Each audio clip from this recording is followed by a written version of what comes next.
हरे कृष्णा कालचक्र प्रभु दंडवत प्रणाम प्रभु जी।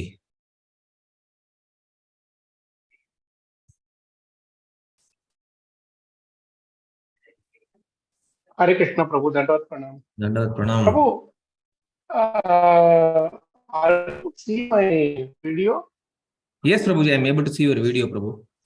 I mean, okay.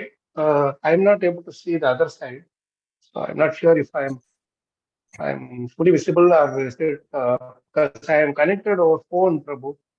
Oh, okay. If you see, okay Prabhu ji, we can stop the video. If you think the audio. Yeah, I can. Yeah, I can connect as long as it is visible, you know. Okay Prabhu ji, okay. So we are ready Prabhu ji, we can start Prabhu. Yes, Hare Prabhu. Krishna Yes, devotees, yes. Danda Pranam. Welcome to Nityam Bhagavata Sevaya and happy Yugadi to all the devotees. And today we are very fortunate to have association of his Kalachakra Krishna Prabhu. He is present currently in the Vraj Bhumi.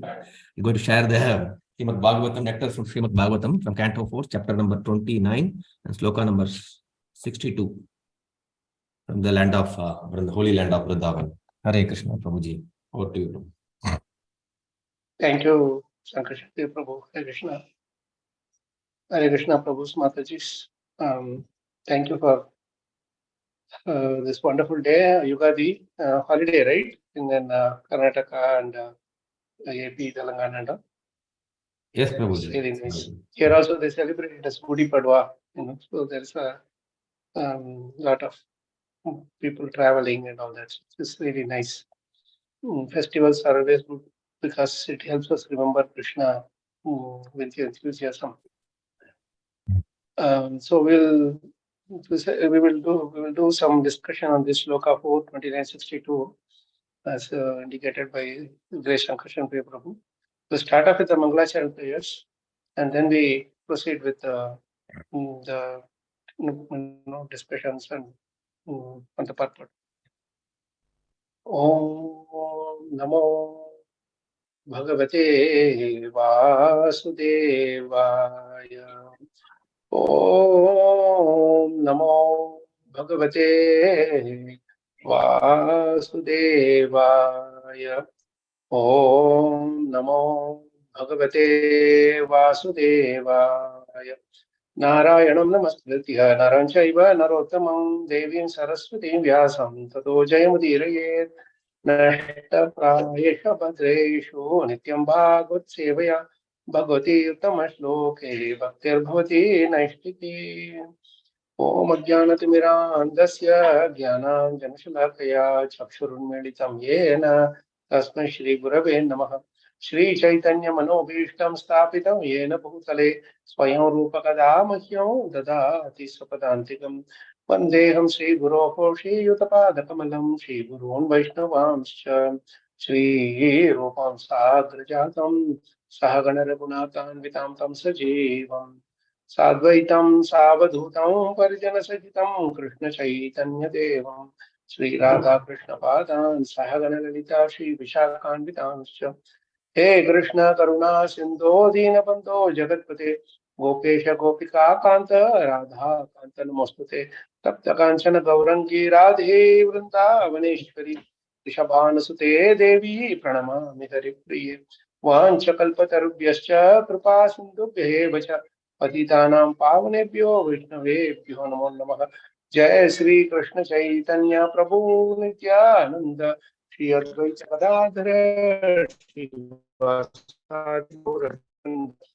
हरे कृष्ण कृष्ण हरे हरे हरे राम राम राम हरे हरे। मूकं करोति वाचालं पङ्गुं लङ्घयते गिरिं यत्कृपातमहं वन्दे श्रीगुरून् दीनतारिणम् श्री परमानंद माधवम श्री चैतन्यमेश्वरम नमो विष्णुपद विष्णुपट्टभूतले श्रीमते महास्वामिनाम नमो विष्णुपद विष्णुपट्टभूतले श्रीमते भक्ति वेदांत स्वामी नमस्ते सारस्वती गौरवाणी निर्विशेष शून्यवादी पाश्चात्य देशतारण। I am audible, right, Prabhu? Yes, Prabhuji. Prabhu? Yes, Prabhuji. Okay.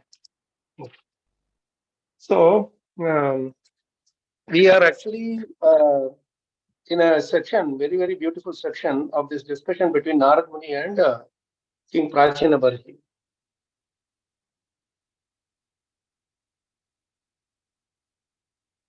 One second. Getting some phone calls from me.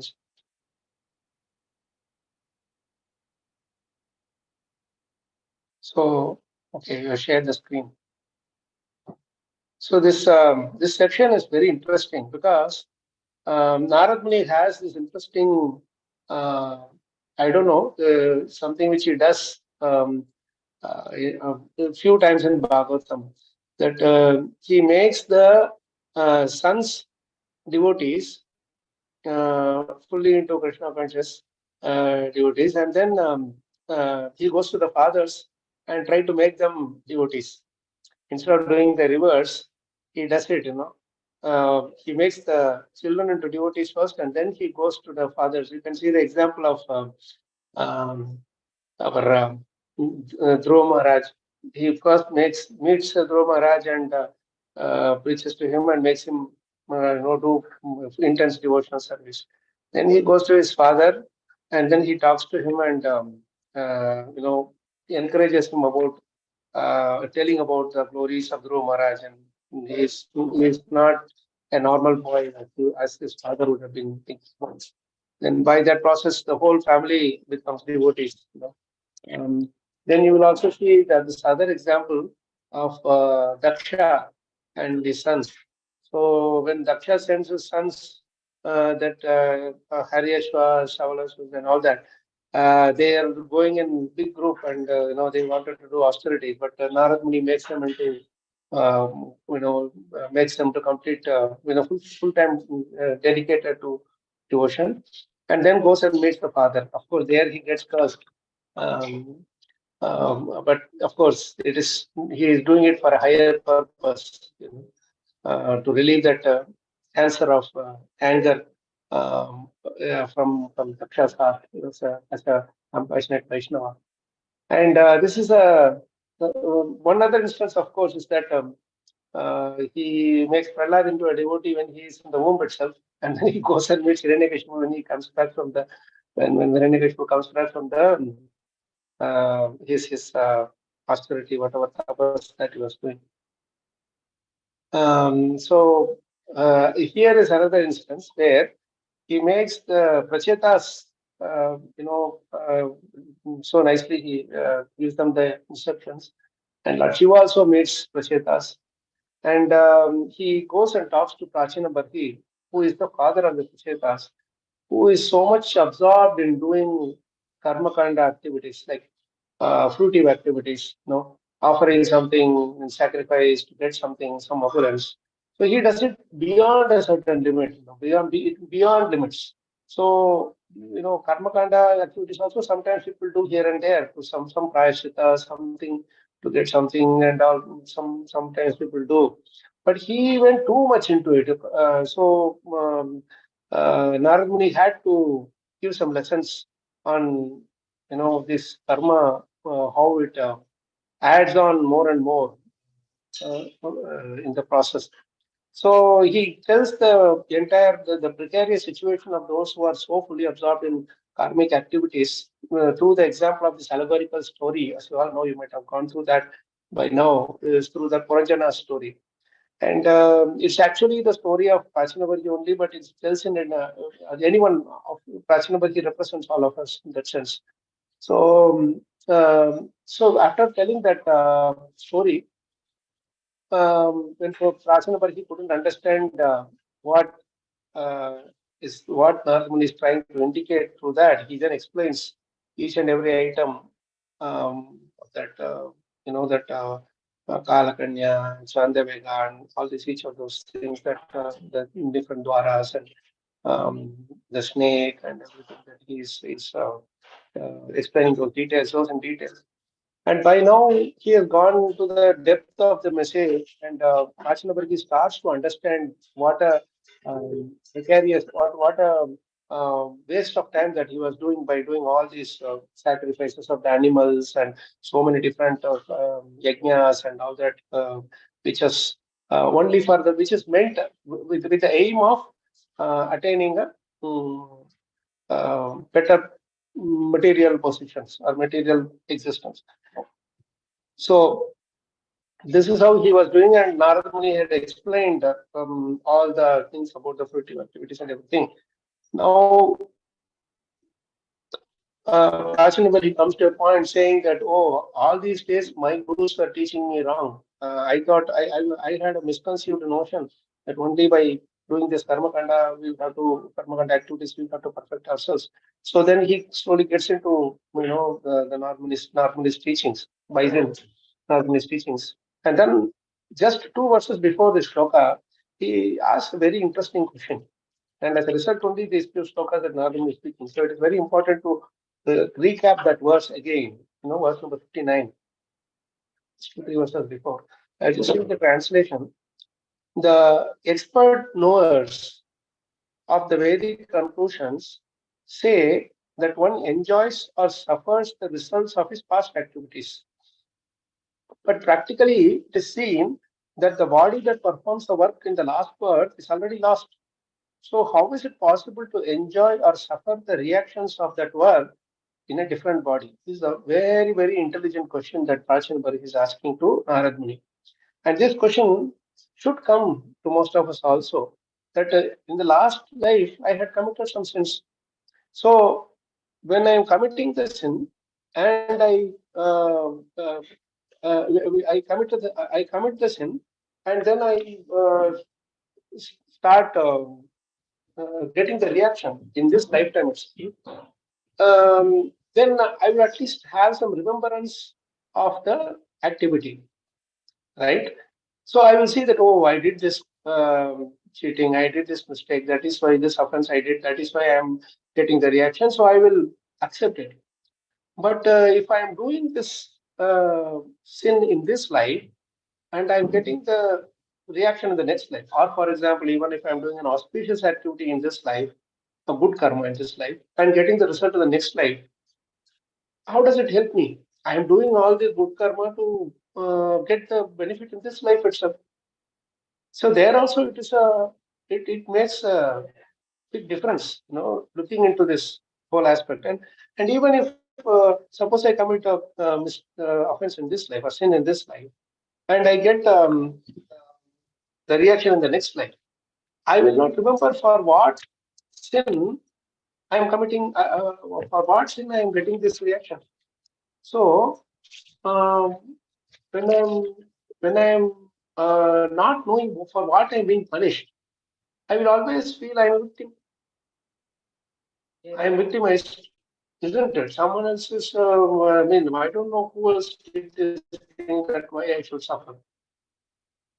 So this is one kind of an interesting thing that people talk about when it comes to the the karma and its reactions, right? And even if the body is suffering, how will it feel repentant for the mistake which he did in some other life? So this is a very intelligent question, actually, you know. And this question really makes it it actually spins into a multiple different levels of understanding, like the science of this devotional service, and the science of reincarnation, science of karma, rebirth. All these things are tied into this point. Mhm. So, Prachinabali, he is very intelligently asking this question that, of course, the Vedic conclusion says that one enjoys or suffers the result of past activities. It can be the past activities of this life or past activities of the past lives. So even if it is this life, I would have forgotten after, say, 15, 20 years back, I would have done committed some mistake. I would have completely forgotten about it. And suddenly I get a reaction for, for no reason. Like when I'm doing something good, some bad thing happens. Um, how do I take it? You know, I changed for good. So why I'm still being punished? Isn't it? So these are all the questions that that comes in our mind, and it's a very good question that Prachinabardi puts. It's like sowing the seed of thinking, into our minds, that how to understand this. Mm. So for that only Narad Muni starts giving the answers, and then 60, 61, 62, and another 2, 3 more verses he's beautifully saying this, giving a beautiful answer. In the very first verse itself, he has almost covered most of the answer. The rest of the questions is just an expansion of that answer. Let's read that translation. The great sage Narada continued.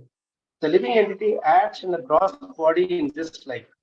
This body is forced to act by the subtle body composed of mind, intelligence, and ego. After the gross body is lost, the subtle body is still there to enjoy or suffer. Thus, there is no change. Beautiful answer. So what we have been thinking all along is that the pain is suffered by the gross body, but actually gross body is dead body. It's even it actually does not feel any pain. The pain is actually felt. Pain or the pleasure is actually felt by the subtle body, mind, intelligence, and false ego, because mind only has the thinking, feeling, and willing part. You see, and this ego identifies us with this body. And whenever the identification happens, pain and pleasure is felt. When the identification is not felt, identification is not there, then the pain and pressure is not there, right? So when you are, say, when you build a house, you we get attached to that. We identify as it's my house, it's my house. So whenever something happens, immediately we identify it. Oh, we get upset, we get worried, anxious. What to do? We have to find this person, that person, etc. But if you go to a hotel or some other place where you stay only for a few days, even if something wrong happens, you just tell the hotel manager to fix it. You would not be worried about it, isn't it? Why? Because we are not identifying with it as our place or our residence or whatever. This identification is because of the false identification with temporary things is because of the false ego. Because I am first of all identifying myself with the body, this gross body. And that gross body is what is making us connected to all these things. So this is a beautiful point that is revealed to us so nicely. You would have read these things in the previous verses, but for my own understanding and benefit, I'm just trying to meditate on these points again. That the gross body is utilized as a medium by the subtle body to feel the pain and the pleasure. On its own, the subtle body cannot experience the pains and pleasure of this world. It needs some gross body to experience it. That is why when ghosts and the subtle beings are there, the ghosts, etc., they need some gross body to actually experience or work, feel. So that is why they get. Some people are haunted by ghosts and etc. Those things. Prabhupada also says that it is because of the ghostly being has some way to see. It wants to get into the gross body and experience itself. It's whatever this world. So. But the gross body on its own cannot feel the pain and pleasure. It needs a subtle body to feel the pain and pleasure.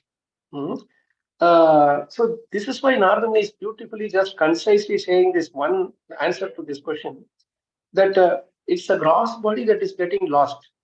The subtle body encompassing mind, intelligence, and false ego keeps moving from one body to another. Even within this life, we have changed so many bodies, from childhood, then boy, then youth, then old age, and like that. We keep on moving. Not only these 4, 5 stages, even within that there are multiple stages. Every day the body is changing, but the mind doesn't change.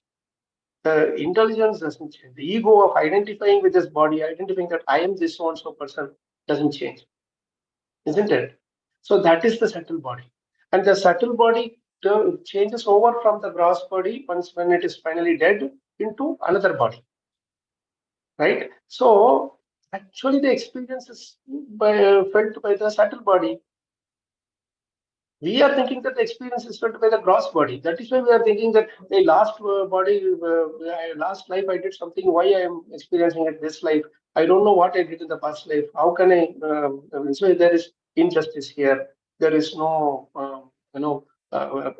proper law is being managed. All these kind of God is unkind, he is no mercy, he is cruel, he's all these kind of thoughts come into our minds. And there are people who think like that and make a big, noise about God is very cruel and God is partial and all these kind of things. Mm. So this is all because of not understanding this basic science that the gross body is dead, subtle body is the one that which feels the pain and pressure and whatever, and that too only with the help of a soul. Without the soul, the subtle body also cannot experience. So this, but the subtle body cannot experience without the help of the gross body. So that is why the subtle body and gross body are always intertwined to each other, very tightly coupled with each other. That is why when we are leaving this body, it is subtle body is very much attached to the gross body. Soul is not so much. Soul is spiritual, but the subtle body is mind, intelligence, and consequence that is so much attached to the gross body that it is very painful when it leaves the body. The pain is again felt by the those who are feeling so much pain while leaving the body. For them, it is the subtle body that is so much connected, attached to the gross body.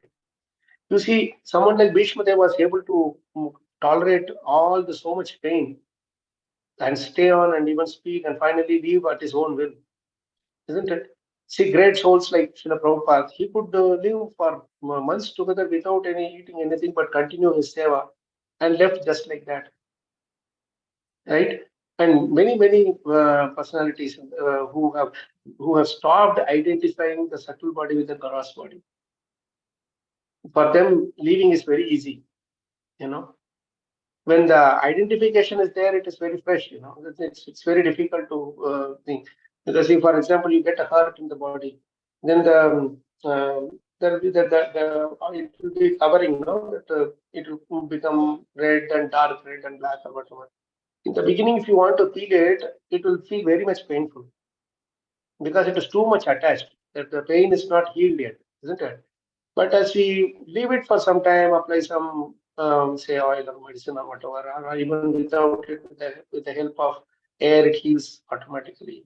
So after some time, it heals, and then that becomes a separate thing because underneath that what you call it is healed properly. So you just wipe it off, then automatically it comes out, isn't it? The top part of that which got dried up. Mhm. So because there's no attachment anymore into that body. So it's very easy and will not feel painful also. So it is the attachment and identification that is the major cause of all the pains that we are facing, and that pain is felt by the subtle body.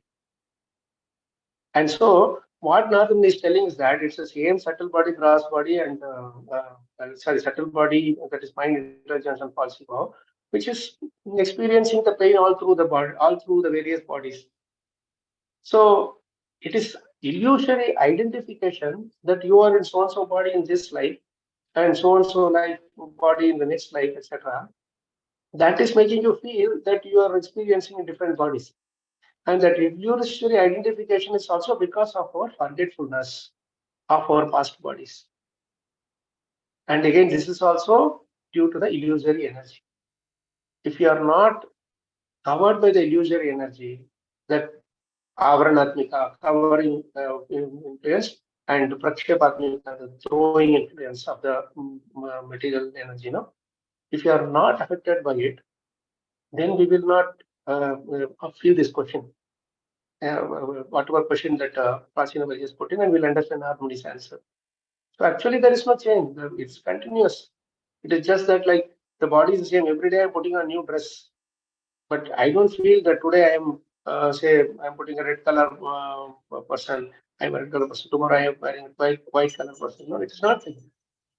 You see, so this is a very important point to understand the concept of the concept of self-realization. So he goes further in the next translation, that is verse number 61. The living entity, while dreaming, gives up the actual living body. Through the activities of his mind and intelligence, he acts in another body, either as a dog, either as a god or a dog. Right? After giving up this gross body, the living entity enters either an animal body or a demigod's body on this planet or another planet. He thus enjoys the results of the actions of his past life. Beautiful. The living entity, while dreaming, gives up the actual living body. What does that dreaming means? In this whole life, you are dreaming. We are in a dream, actually. I am thinking that, hey, I am in so and so place. Within 12 hours, it becomes a dream. Within another, say, within a few hours, it becomes a dream.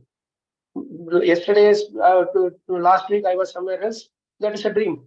Today, I am in Vrindavan. This is looks like a reality. Again, after say a few days or whatever, whenever I have to leave, then I will. It's a dream again. It is gone away. It's not. I cannot go back in time and experience it again. So it is gone. So that is why dreaming gives up the actual living body. This whole life is a dream, unless and until we are awake to the self-realization, awake to the science of self-realization, awake to devotional service. The religious thing, so through the activities of his mind and intelligence, he acts in another body. He acts in another body. So the mind and intelligence act in different ways because that mind is identifying in this life as, hey, you are in so and so this man body.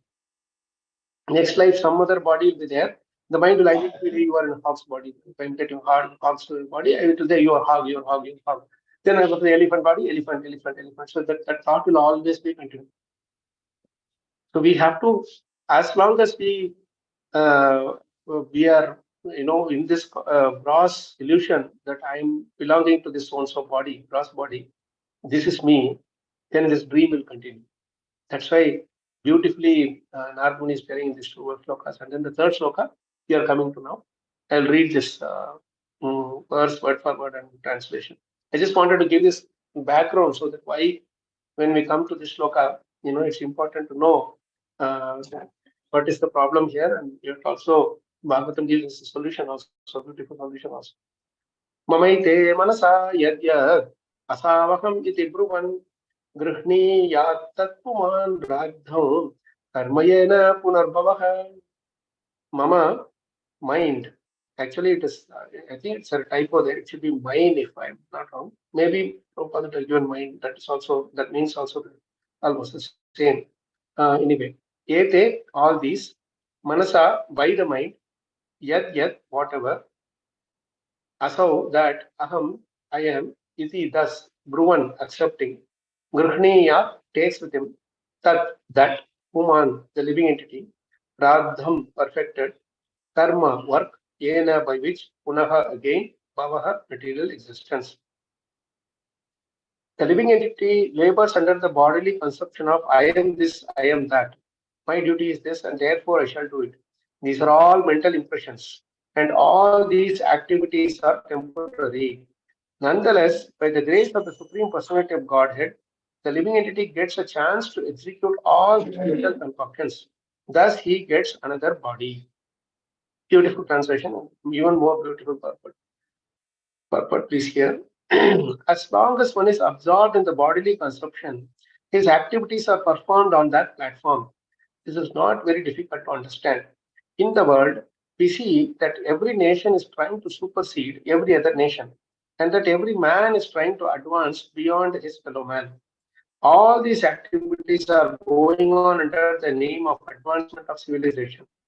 There are many plans for making the body comfortable, and these plans are carried in the subtle body after the destruction of the gross body. It is not a fact that the gross body is destroyed, the living entity is finished. Although many great philosophers and teachers in this world are under the impression that after the body is finished, everything is finished, this is not a fact. Narada Muni says in this verse that at death one takes his plans with him, Virkhniyat, and to execute his plans he gets another body. This is called Punarbhava. When the gross body is finished, the plans of the living entity are taken by the mind, and by the grace of the Lord, the living entity gets a chance to give these plans shape in the next life.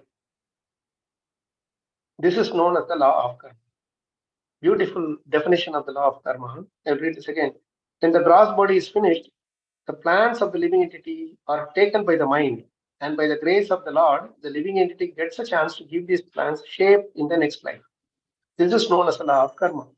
As long as the mind is absorbed in the laws of karma, a certain type of body must be accepted in the next life. Then he gives a beautiful definition of karma here.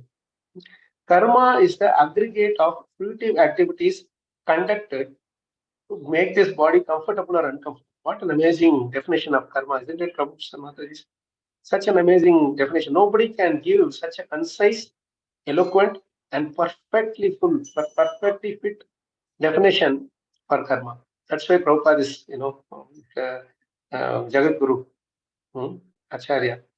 Karma is the aggregate of fruitive activities. Aggregate means all the aggregation, means consolidation of all the activities we have done right from day one we entered into this material world. Karma is the aggregate of fruitive activities conducted to make this body comfortable or uncomfortable. Fruitive activities. Like I will do this so that I get something. That give and take business, that we do. But again, for what purpose? To make the body comfortable or uncomfortable. Like I make to make the body comfortable, I will probably Krishna. Am I audible, Prabhu? Hare Krishna. Yes, Prabhu. Yes, Prabhu, you are audible.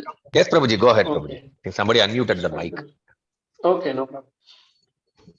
So this it's every word we have to focus on this very, very closely and try to understand it. See how Prabhupada has beautifully given this answer to our question about karma. Aggregation. Aggregation means what? We keep on accumulating. In some time, some will go away and some will get added. Again, more will get added. And for every fruitive action that we do, one reaction is coming, we react to that reaction and create more. That is a action which creates more reaction. So it's a chain of fruitive activities, right? Fruitive activities, reaction, activities, reaction. It just keeps on accumulating like that. You call it as an avalanche effect. We call, no? When the snow is coming down from the top of the mountain, initially it will be a small ball, but it will keep coming down. It will be a big, huge thing. It keeps collecting and keeps going down and falls off. It's a very huge mountain like a snow, isn't it? It's like that. So it's an aggregate of fruitive activities conducted to make this body comfortable or uncomfortable. If anything done to keep the soul comfortable is not does not come into the in this classification of karma. Anything that is done only to keep the body comfortable or uncomfortable, especially fruitive activities. This is a very important thing. I can still, without doing a fruitive activity, also I can keep the body comfortable. How is it possible? When you take prasadam, that is a way of keeping the body comfortable, but it's not a fruitive activity, isn't it? When you want to say go have some fun, you go chant and dance in the kirtan. That keeps our body comfortable. You don't have to go to gym or anything. You just go dance, go for parikrama, go for some, go up in a yatra, maybe climb a mountain or to go and see the Lord in, say, Tirupati or I think by walk, you go, climb up the hills in the Himalayas or anywhere for that, Haubilam, wherever.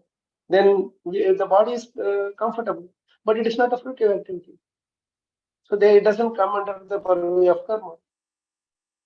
So anything that is keep the body comfortable. Uncomfortable, what I do? We do intoxication, we do any kinds of, all this,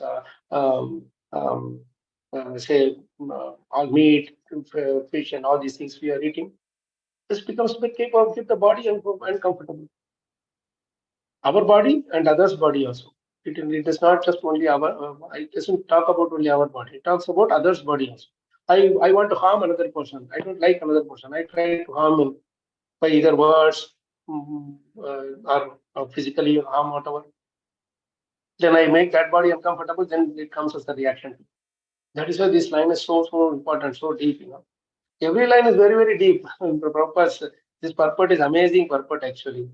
So we can spend the whole day thinking about this one sloka, and understand, go deeper and deeper and deeper into the understanding, and be appreciative of Krishna for giving us such a foolproof law of karma, and to Prabhupada for explaining it so beautifully and making it crystal clear. Otherwise, it is very complicated. This subject matter law of karma, Krishna himself says in Bhagavad Gita, Gahana Karmano Gati. It's very difficult for even scholars and philosophers to understand the science of karma. But Prabhupada has made it so easy for all of us that even a child can understand. Yes, it is correct. It makes very logical sense to us. Isn't it? So let's read further and then we'll discuss more. We have actually seen that when one man was about to die, he requested his physician to give him a chance to live 4 more years so that he could finish his plans. This means that while dying, he was thinking of his plans. After his body was destroyed, he doubtlessly carried his plans with him by means of the subtle body composed of mind, intelligence, and ego. Thus, he would get another chance by the grace of the Supreme Lord, the Super Soul, who is always within the heart. Now, this is very important. This getting the next body is also by the grace of the Lord. 2 times Prabhupada has repeated that. Karmana daiva netrena santu deha upapattaye. You know that shloka from 3rd canto, 31st chapter, I think. Yes. Kapil Muni's instruction. Karmana daiva netrena. Because of the karma and by the under the supervision of the Supreme Lord, Jantu deha upapattaye. Jantu means the soul. It takes the deha in this life. Every time new life, new body it takes. So, who is always within the heart. Sarvasya chaham hridis sannivishto matas mithir jnanam ohanam cha. In the next birth, one acquires remembrance from the super soul and begins to execute the plans begun in the previous life. See beautifully. This remembrance from the super soul is given to the subtle body. About the in what way we have the vasanas, right? We habituated to do something. There are certain things that are carried on from the previous. We don't know how it comes, but it is carried off from previous life. Sometimes you will see like very young children in a very young age they will start playing with Ganga, or they will draw very beautifully, and they will sing so very nicely that without much training. We have seen that in her own movement, like the very young stalwarts are there. How they easily catch it so easily without even when we are older also we can't figure out those mantras easily. But these children they just are so expert, very easily they just catch. Oh, that's coming from the previous life. Krishna is reminding them, Matta Smriti Jnanam Apohanam. Smriti and Jnanam, remembrance and the knowledge. He's bringing it from the previous life. This is a proof of how it happens, in every life. Hmm. Apart from this, we also know in some cases where there are proven cases where, say, some little child gets to know of its uh, past life. We have seen that proof, where all those such examples are there. Not even devotees, even say in the karmic scientist world, they have also identified and understood that yes, this is it is true that there is something abnormal is happening in these people who are able to recollect their this thing from the past life. Right? So that is because Krishna has given them that remembrance and the knowledge also. In the next verse, one acquires remembrance from the super soul and begins to execute the plans begun in the previous life. Because the plan is not complete, a plan in the sense the desire. Plan and desire are one and the same. Here, Prabhupada, in this particular verse, very interestingly, uses the word plan repeatedly again and again and again. But in many other places, he talks about the desire. Because it's a desire and desire is there, but the desire becomes more intense only when we start planning to achieve that, isn't it? A desire to achieve something is there, achieve a goal is there. We make some certain plans that okay, I will do this, I will do that, I will do this, but suddenly it all drops off. But the desire is still there. Like say, I want to become a millionaire. I say that okay, I have to do, I have to go here, I have to work here, I have to work here, I have to work at it, whatever. But before even I could become a millionaire, I die. So the desire is not fulfilled, but the plans are still retained in the mind, in the subtle body. So what Krishna is doing mercifully said, okay, you haven't completed your plan. Your desire is not fulfilled yet. So I will give you another body in which you can go and fulfill it. But this desire and plan is not enough to get a human body. Once you have a human body, I will keep on getting human body. That is not true also. Suppose, for example, in this body, I have the desire to eat lot of meat, lot of say meat, fish, whatever, all those flesh basically. Krishna somehow it is not fulfilled in this life itself, maybe for whatever reason. So what will Krishna do? He will give a tiger body or some other carnivorous animal body where he can fulfill that desire to the maximum extent. In other words, if I have to get a certain body of my desire, like I want a Devata body, I have to do certain pious activities to get there. I have to be qualified to get there. If I'm not qualified to get to a certain place to execute the plan and achieve my desires, then Krishna will give some other lower body, lower being to us. So we have to be very careful here. So that is why we have to understand this. This is also explained in the Bhagavad Gita in another verse. Again, Prabhupada is quoting this beautiful verse from Bhagavad Gita. Ishvara sarva bhutana desherjuna tishpati brahmayan sarva bhutani arudhani mayaya. The Supreme Lord is situated in everyone's heart, O Arjuna, and is directing the wanderings of all living entities who are seated as on a machine made of the material energy, situated on the vehicle given by the material nature and reminded by the super soul within the heart. The living entity struggles all over the universe to fulfill his plans, thinking, I am a Brahmana, I am a Kshatriya, I am an American, I am an Indian, and so on. All these are identifications, false identifications. All these designations are of the same essence. Same essence. There's no big difference. I can't say I'm a Brahmana, I'm a greater person. I'm an American, I'm a greater person. It's all the same. There's no point in becoming a Brahmana in preference to an American or becoming an American in preference to a Negro. After all, these are all bodily conceptions under the modes of material nature. Jai Shri Prabhupada cancels properties. Ki Jai. Now, this subtle body keeps traveling. It doesn't get destroyed upon anything. So the subtle body, for your information, the subtle body is the same in whichever body we may go, cross body we may go. But it will retain the plans. So the desire will keep on continuing. So if you have good desires also, in other words, uprooting activities, and you are doing it in the right way also, that is also not enough, because that will create more reactions, and that reaction will by reacting to that or responding to that reaction, I will have to create more action and reaction. So this chain of karmic actions and reactions cannot be stopped by anything other than devotional service. That is why Narada Muni is giving a beautiful instruction to make him understand what a precarious situation Krishna Bali has gone into by sacrificing so many animals, etc., so on and so forth. Now, all these plans, Prabhupada is using this word plans so nicely. This plan can be understood in multiple different ways. We'll come to that. There's a nice, beautiful sloka about and devotional service is the only way to get rid of the subtle body. This is a beautiful sloka. That is the most important sloka, the third canto, 25th chapter. We will probably read that and then come to the plan part, because we may not have the time to discuss. But if you can take 3:25, 33, it's a beautiful, beautiful sloka. Just 2 lines. This is the sloka in which Kapil Muni tells so nicely that the most important function of devotional service.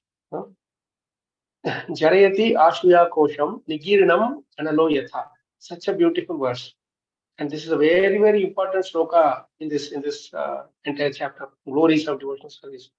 What it says, Bhakti, devotional service, dissolves the subtle body of the living entity without separate effort, just as fire in the stomach digests all that we eat. What a beautiful sloka from this, because we were all talking about this subtle body so far. Gross body gets destroyed, but the subtle body survives all the time. Subtle body continues on, and it carries with it all the vasanas, aggregate. Everything is consolidated. Everything is retained in the mind, intelligence, and false ego. And but every time the body changes, and then it identifies with that body. But again, the plan is there. You cannot execute the past plan with whatever body that is given. So you have to do the pious activities again and again and again, and then come to a point. And this is a ridiculous thing that we have to do. So the question comes that is there any way where we can dissolve the subtle body? So our gross body, you can just burn it and it is finished. It becomes ash, finished. That's it. But subtle body cannot be destroyed like that easily. It cannot be destroyed. Even while we live in this life, in this body itself, we can see how strong the subtle body is. Cannot give it up at all. So there is only one way, and that is Charayati Ashya Kosham Nigirinam Analoyatha. But simply by doing devotional service, see, dissolving is a very interesting thing. It is not to be seen at all anymore. It is dissolved. It's finished. Right? Such a beautiful Nigirinam, Nigirinam Analoyatha. Jarayati means dissolves. What does bhakti do? It dissolves the subtle body of the living entity without separate effort. Without separate effort is a very beautiful word. You don't have to work extra hard to dissolve to dissolve the subtle body. Simply, you put the food in the stomach, and the fire in the stomach digests. Nigirinam. It digests, and then the food is gone, isn't it? It completely. Otherwise, if imagine if we keep on accumulating the food again more and more and more, we cannot eat beyond 2 days, isn't it?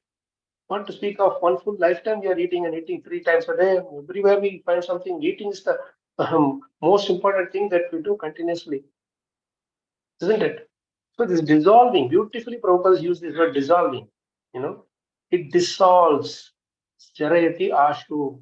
Quickly. It doesn't take too much time. Ashu ya kosham. Kosham means the innermost thing, that is the subtle body. So please, this is the most beautiful verse that Pilmuni is speaking to Devahuti Mata just after while explaining the glories of devotional service. And the verse before this is a beautiful verse. How it dissolves is by understanding this. If you go to verse 32, the second part of that verse is a beautiful, beautiful thing that in the entire, I would say, Bhagavatam, Bhagavad Gita, and all pretty much all the revealed scriptures, this is the only verse that tells about one beautiful positive quality of mind. If you go to verse number 32, it says so nicely.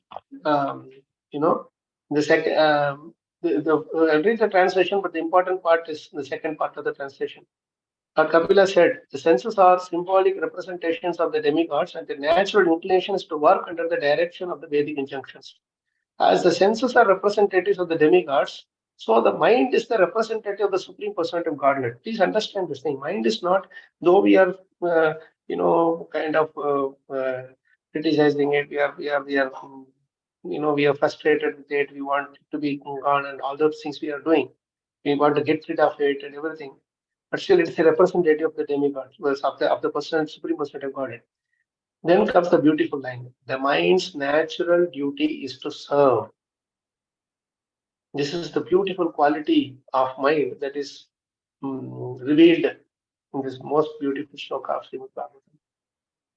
And with this only we can dissolve the subtle body. By using this quality of the mind itself, we can dissolve the mind. The mind's natural duty is to serve. Then that service spirit is engaged in devotional service to the personality of Godhead without any motive. That is far better even than salvation. When you do this, that is the bhakti. And that bhakti with which the mind's natural duty is utilized to serve the Supreme Lord instead of serving the temporary creatures in this world, with the aim of temporarily achieving some temporary profit. Instead of that, if we do this, then we will be able to dissolve the subtle body. These are the two things which we need to connect very much for this particular shloka, where the subtle bodies, the dangerous uh, uh, situation that is put forth by the subtle bodies, not getting destroyed at all. That is, we are able to get a solution to that problem from the shloka 325, 32, and 33 Prabhupada. So this is a very important point. And regarding the plan, how Prabhupada is beautifully saying, Nardamuni says in this verse that going back to verse 62 in our current verse under discussion, Nardamuni says in this verse that at death one takes his plan with him and executes his plan, he gets another body. This is called Punarbhavaha. So constantly we are getting more newer and newer body to execute the plans which are left unfulfilled and incomplete. See, and this plan, we are making plans to be better in this life and in the next life. But all these plans are destroyed by Krishna in just one moment in the form of time. Time is the form of the Lord, which is completely impartial. And he is completely merciless also in that one sense. Because he doesn't care between a rich person and a poor person, a good person or a bad person. When the time comes to die, we have to die. That's it. Time doesn't leave anybody. Time waits for none. Time doesn't stop for anybody. So in the form of time, Krishna can be most merciless. So and that is where anybody who is challenging Krishna cannot challenge time. They can challenge Krishna, they can challenge the Supreme Lord in whatever way they want, but they cannot challenge his incarnation as time. So it destroys all our plans. Time destroys all our plans. But again, the subtle body is there. The subtle body continues to keep the desire. Right? Time does not destroy the desire, it only destroys the plans. So the subtle body keeps carrying the desire in the next body. And we need to understand, like Lord Shiva is telling in verse 4, 2466, such a beautiful verse, is the most important verse among all of Lord Shiva's prayers, the Rudra Gita, at 4, 2466, such an amazing verse. Pramattamuchay ritikritya chintaya pravruddhalogam vishayeshu lalasam त्वमप्रमत्तः सहसा विपद्यसे तुल्ये लिखानो हिरिवाकुमन्तकः. My dear Lord, all living entities within this material world are mad after planning for things. Again, plan is coming, see? And they are always busy with a desire to do this or that. This is due to uncontrollable greed. The greed for material enjoyment is always existing in the living entity. But your Lordship is always alert. And in due course of time, you strike him just as a snake seizes a mouse and very easily swallows him. See, if we see how fast we are driving the highway, or how fast we are driving the planes and airplanes and ships or trains or whatever, it's faster than the mouse actually, isn't it? Mouse can just go in some speed only from one corner of the room to the other corner. Like before even you could see it will just move, but it can't sustain for a long time.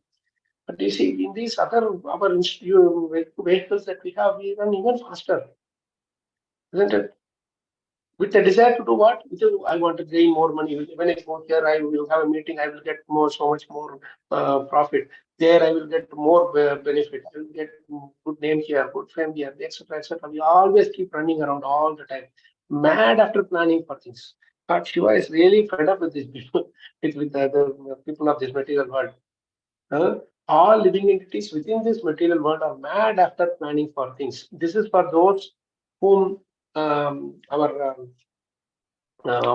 sorry, regarding the karma, he said, no, in this verse number 62, is the aggregate of fruitive activities conducted to make this body comfortable or uncomfortable, right? So this is very this is what Lord Shiva is telling here.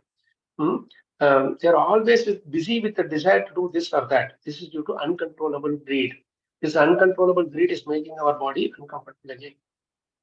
We don't want to stop with a certain amount of Lakshmi. We keep going on and on and on and on, more and more. We are not satisfied at all. There is a beautiful verse. I will try to.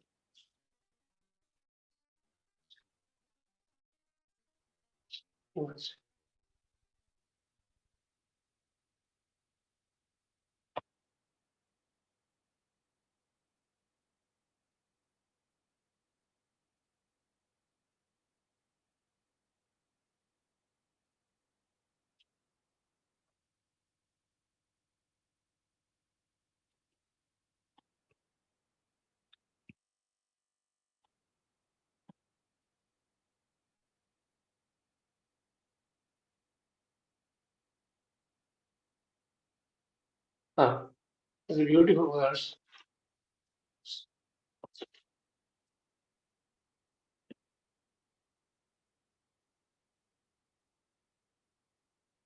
जो 10, 20, 50 भये शत होई हजार तो lakh मांगेगी. Means if somebody has 10 rupees, then he will want to make it 20 rupees. Then he will 30 rupees, he will want to make it 50. Then he wants to make 100, then 1,000, then that.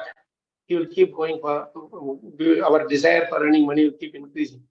कोटि अरब खरब संख्य पृथ्वी पति होने की चाह जगेगी. Koti, then he wants to make crores. And then Arab Kharab means unlimited. Asankhya. Then after having unlimited wealth, he will become Prithvi Pati hone ki chah jagegi. Means he wants to become the lord of the whole world.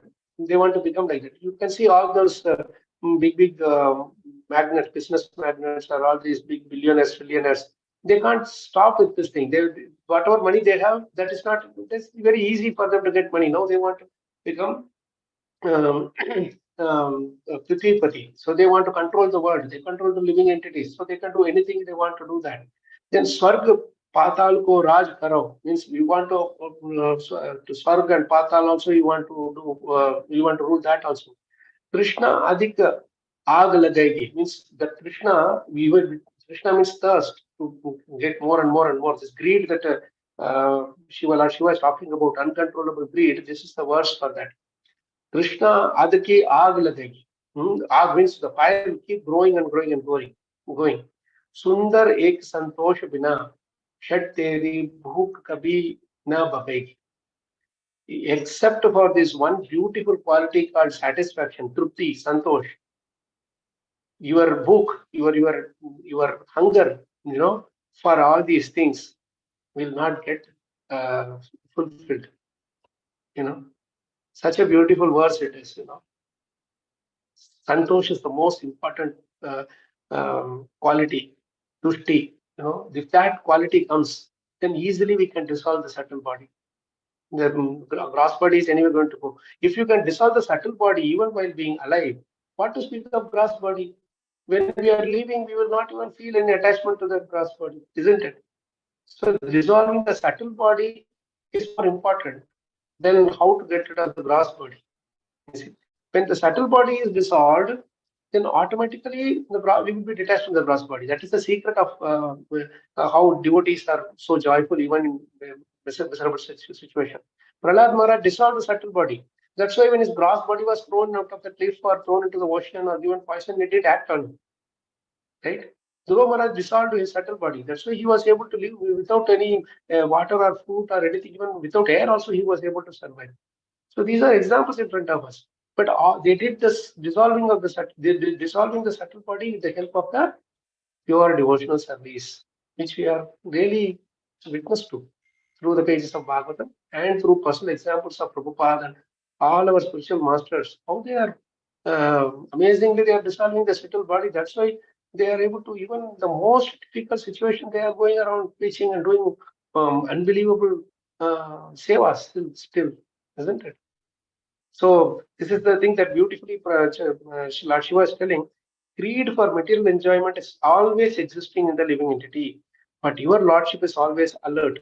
And in due course of time, You strike him just as a snake seizes a mouse and very easily swallows him.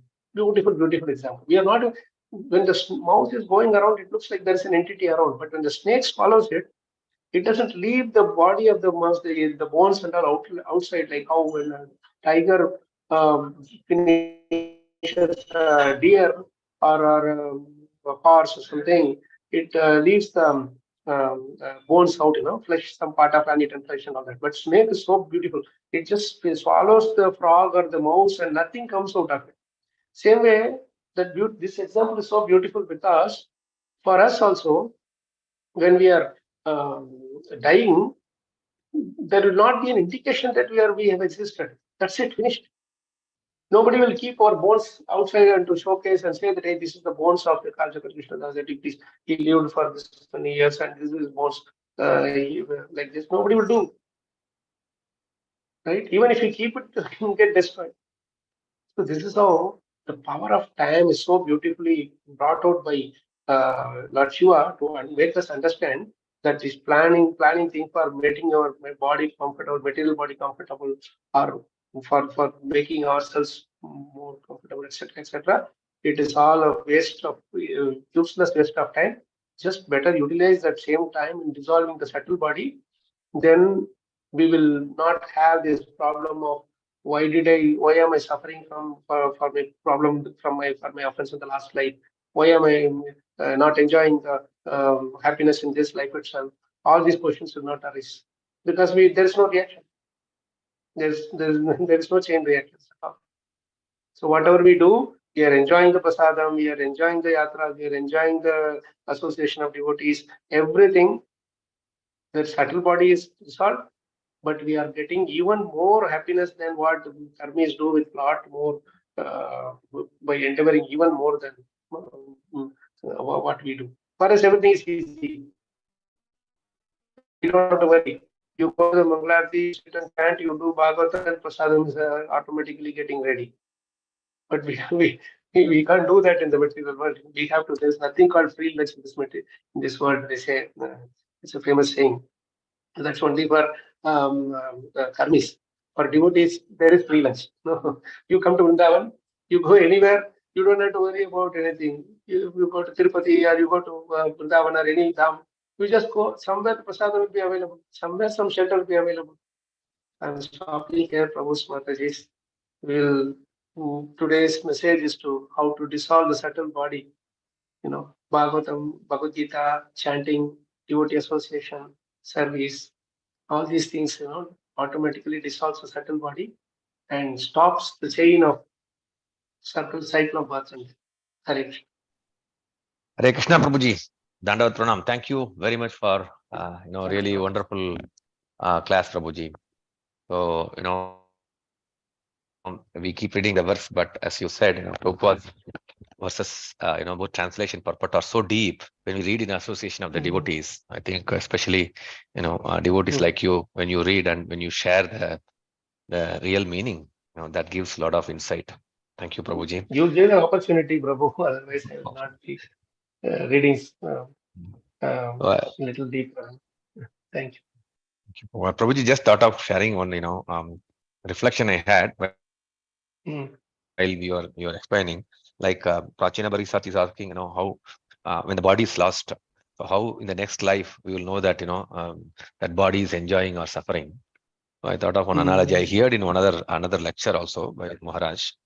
So when we are driving the car, when we encounter an accident, the car, or when we hit somebody or when we kill somebody, they don't arrest the car, right? They arrest the driver who was driving the car.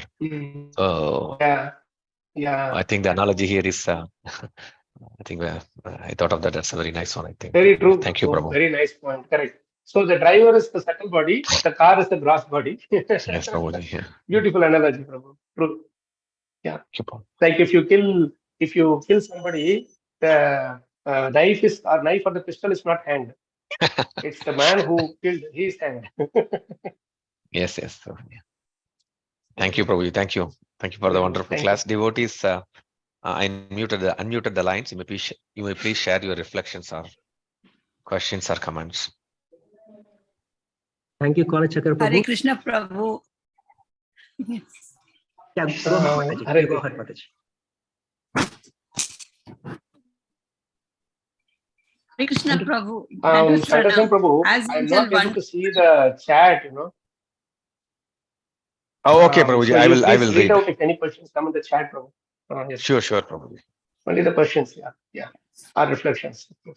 Yes, sorry, Mataji. Please go ahead. No problem. So, as usual, a wonderful lecture on the Yugadi day, and also what you told, no, the devotional service will take away the subtle body. That's a very wonderful. Prabhu, I would Without like to separate share endeavor. one this thing. You know it, but yes, Prabhu. Well, I was just recollecting when Dhritarashtra asked Krishna, like, I have not done anything. Why all my 100 children are killed?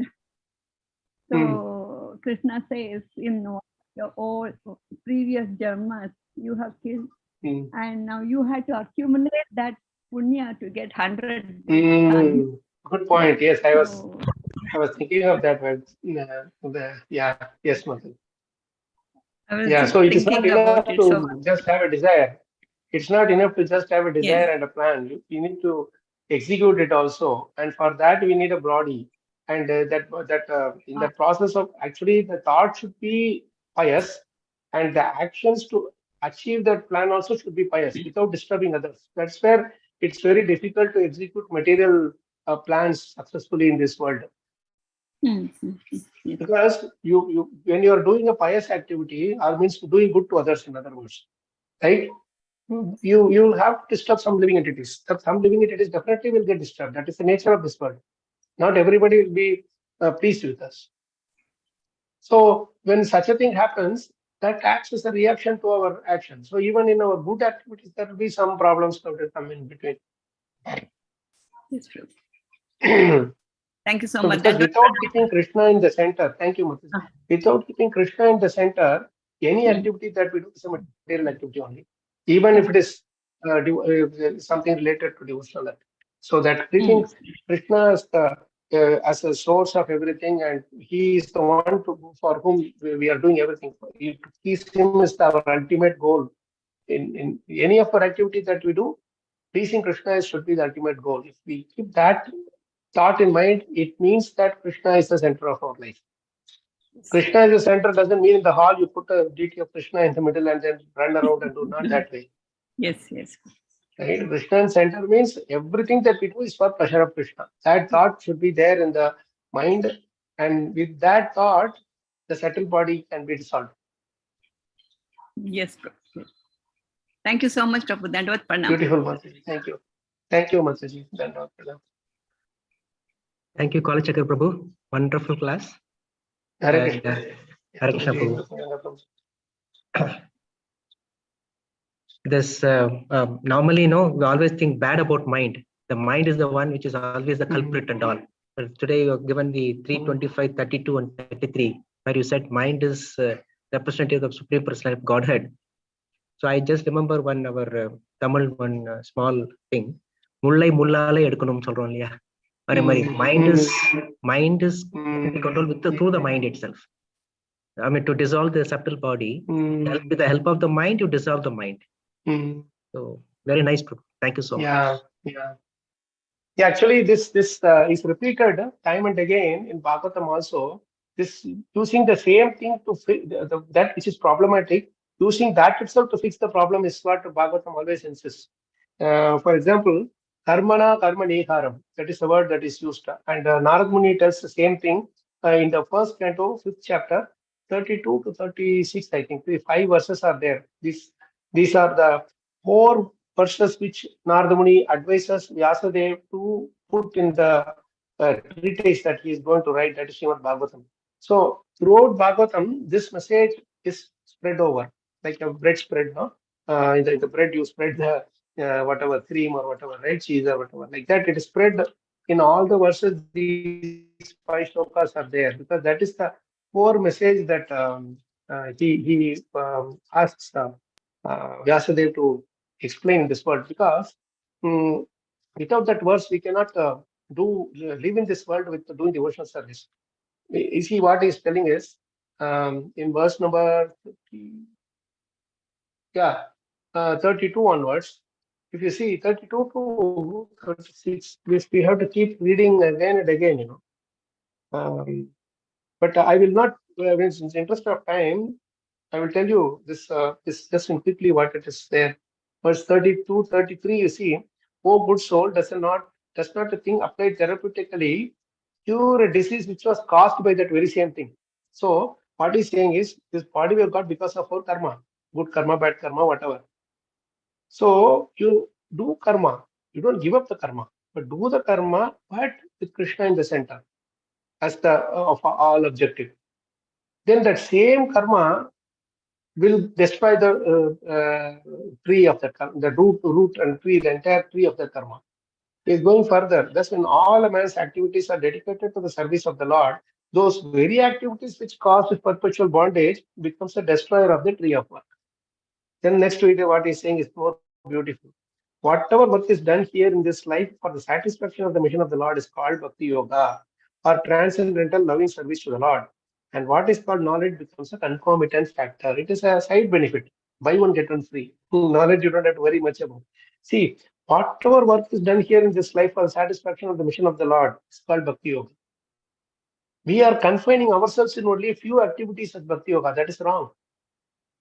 If somebody is working in administrative work, and sacrificing his other activities and for the pleasure of Krishna, it may not even be in a temple. It may be somewhere else also, but he is doing it for the pleasure of Krishna by the order of his guru. That is Bhakti Yoga. What is the most important thing? Bhagavat Paritoshanam, satisfaction of the Lord. So this is also repeated time and again, Prabhu, just like using the mind to fix the mind, the same way using the karma to purify the karma. This is also another interesting instruction along the same lines. I just thought of it and thought I would share this. And the same question is asked by Vasudeva also to Narad Muni later in the 10th canto, and for that also they give the beautiful same answer.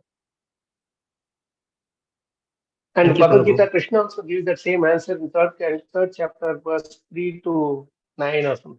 Those 5, 6 slokas. So we have to educate people with this message, Prabhu. Otherwise, what they think is that ISKCON, they don't do any work, they just do this kirtan, jumping up and down business. But they don't understand we are running our whole scheme of things by on the foundation of the transcendental instructions of Bhagavad Gita and Srimad Bhagavatam. Thank you, Prabhu. I think it is Yugadi also.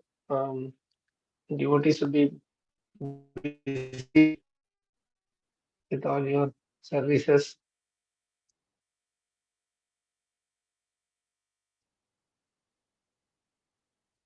Krishna devotees, Let me know any questions? Any other questions are there? And if not, wish you all a very, very happy Yugadi, Prabhu's, Mataji's. This year, our devotional service intensify more and more, and let the subtle body get dissolved eventually by the mercy of Guru and Krishna and Srimad Bhagavatam. Wish you also a happy Ugadi, Prabhu. Hare Krishna. Thank you, Prabhu. Hare Krishna devotees, are there any other questions? Or we Prabhu? can, Okay. yeah, Prabhuji, we can end the session, Prabhuji. Thank you again, Prabhuji, for your time and Yes. sharing the nectar. So we'll end today's session with Vaishnava Pranam. Thank you, Prabhu. Vancha kalpatarubhyasya kripa sindho vyayevacha patitanam pavanebhyo Vaishnavebhyo namo namaha. Granthara Srimad Bhagavatam ki jai, Jagat Guru Srila Prabhupada ki jai. Jai. Taigaur Premanande. Hari Hari Bol. Thank you so much, Prabhu. Hare Krishna, Dandavat Pranam. Very, very Hari Bol. Yugadi to Thank you. Dandavat Pranam.